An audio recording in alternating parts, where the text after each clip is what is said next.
kwamba ODM kama chama cha kitaifa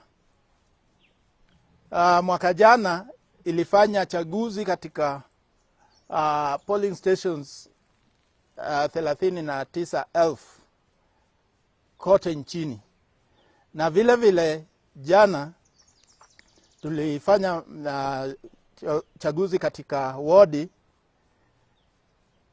1450, na katika hizo elections ni wadi 3 peke yake zilikuwa na matatizo, na tayari tumepata malalamishi na zinachunguzwa, na penye kosa ilitokea, kama ni watu wetu au ni officials ambao tuliweka kufanya uchaguzi, hatua itachukuliwa. Na vile vile ninaomba wanachama wa ODM ya kwamba uchaguzi si vita. Ikiwa mtu anaenda na panga na rungu katika polling station, sijui anaenda kufanya nini na hizo, kwa sababu hakuna kazi ya panga huko, hakuna kazi ya rungu huko.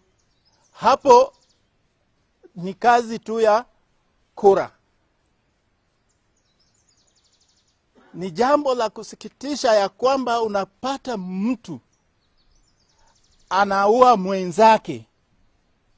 Huyu ni bwana ya mtu, huyu ni baba ya mtu, huyu ni ndugu ya mtu mwingine.